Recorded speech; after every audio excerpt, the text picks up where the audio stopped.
Again, have a great day, guys. This is teacher Bong Fontanilla saying, smile is a curved line that sets everything straight. So the topic of for today's discussion is conversion of units under the measure of temperature, that is converting degree Fahrenheit to degree Celsius. By the way, our degree Fahrenheit is named after German instrument maker Gabriel Fahrenheit.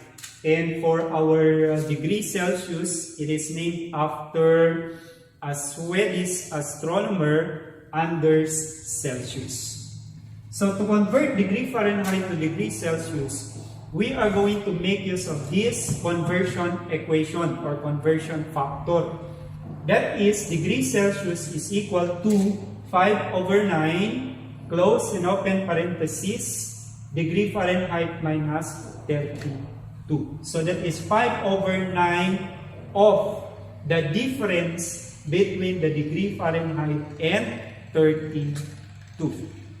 Okay, number 1. You're given 50 degree Fahrenheit to degree Celsius. So from the conversion equation, we have 5/9. Then get the difference between the degree Fahrenheit and 32. So that is 50 minus 32. Okay, so we have 5/9. What is 50 minus 32? We get 18. Then 18 divided by 9, that gives us 2. So we have 5 times 2 is 10. So our 50 degree Fahrenheit is now equal to 10 degree Celsius. Okay, so we will simply follow this equation. Okay, next, 113 degree Fahrenheit to degree Celsius. So again, from the conversion equation, so we have 5/9. Get the difference between the degree Fahrenheit and 32. We have 113 minus 32. So we have 5/9. What is 113 minus 32? We get 81. So we have 81. And 81 divided by 9, we get 9. So cancel. So we have 1 here. So 5 times 9. Tama ba? So 5 times 9 is 45 degree Celsius. Okay. Next, number 3. You're given 212 degree Fahrenheit to degree Celsius.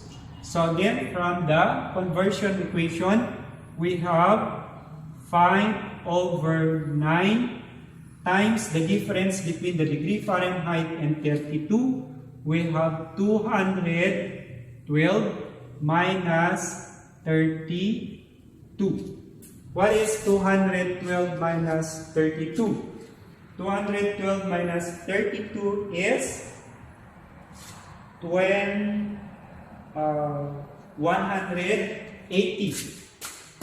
Okay, so we have 5/9, that is 180. Then 180 divided by 9, that gives us 20. So 5 times 20, we will get 100 degree Celsius. Okay. So our 212 degree Fahrenheit is now equivalent to 100 degree Celsius. Okay, let's take the last. We have 98.6 degree Fahrenheit to degree Celsius.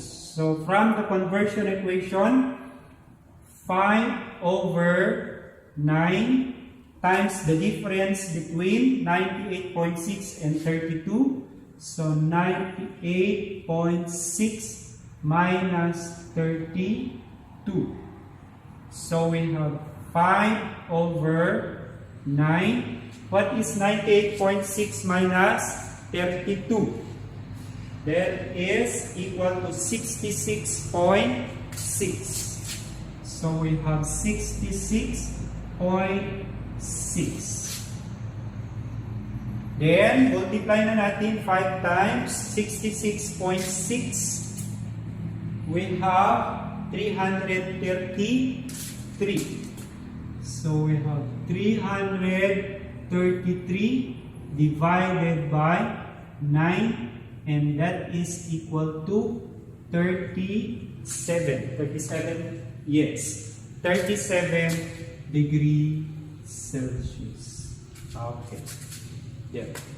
So our 98.6 degree Fahrenheit is equal to 37 degree Celsius.